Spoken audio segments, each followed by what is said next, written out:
পাল্টাপাল্টি হামলায় উত্তপ্ত চিরপ্রতিদ্বন্দ্বী দুই পারমাণবিক শক্তিধর দেশ ভারত পাকিস্তান।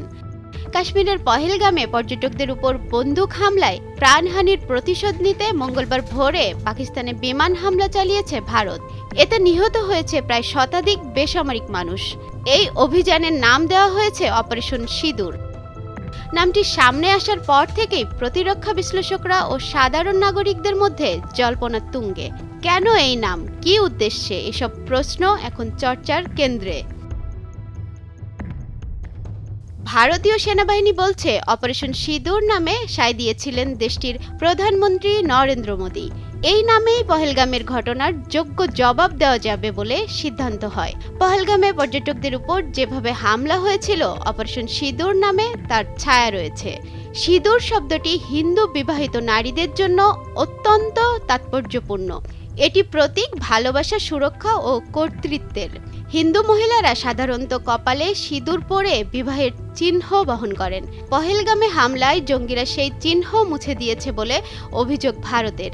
এই হামলায় নিহতদের মধ্যে এমন অনেকেই ছিলেন যাদের সদ্য বিয়ে হয়েছিল।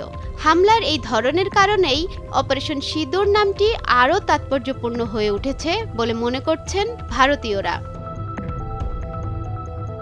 বিশেষজ্ঞদের মতে নামটি শুধুমাত্র কৌশলগত প্রভাব ফেলতেই নয়, জনমনে দেশপ্রেম ও আবেগ জাগিয়ে তুলতে হিসেব করে বেছে নেওয়া হয়েছে। ভারত হয়তো এই নামের মাধ্যমেই বোঝাতে চাইছে ভারতীয় ভূখণ্ডের প্রতিটি ইঞ্চি বিবাহিত স্ত্রীর স্মৃতির সিঁদুরের মতো পবিত্র ও অপরিহার্য। তবে পাকিস্তানে চালানো অভিযানে সিঁদুর নামকরণ চরমপন্থী হিন্দু চিন্তার প্রতিফলন বলে মনে করছেন নিউ ইয়র্ক ভিত্তিক পাকিস্তানি লেখক আজাদ ইছার। তিনি মনে করেন এর প্রতীকী অর্থকে অবহেলা করা উচিত নয়। তার মতে সিঁদুরের মাধ্যমে যেমন একজন নারীকে বিবাহ করা হয়, তেমনি পাকিস্তান সহ এই অঞ্চলের দেশগুলোকে অখণ্ড ভারতের অংশ বানানোর চেষ্টা করছে হিন্দু উগ্রবাদী সংগঠনগুলো। তিনি প্রশ্ন তুলেছেন, কেন একটি সামরিক অভিযানের নাম এমন একটি ধর্মীয় ও সাংস্কৃতিক প্রতীকের নামে রাখা হলো। তার আশঙ্কা, এর মধ্য দিয়ে একটি ভূখণ্ডকে দখল বা মালিকানার চিহ্ন হিসেবে দেখাতেই এই নামকরণ করেছে ভারত। অবশ্য অপারেশন সিঁদুর অভিযান নামকরণ নিয়ে কোনো মন্তব্য করেনি ভারত সরকার বা তার সামরিক নেতৃত্বের কেউ। তবে দুই পরাশক্তির পাল্টাপাল্টি হামলায় ইতিমধ্যেই দুই দেশেরই শতাধিক বেসামরিক মানুষ নিহতের খবর পাওয়া গেছে।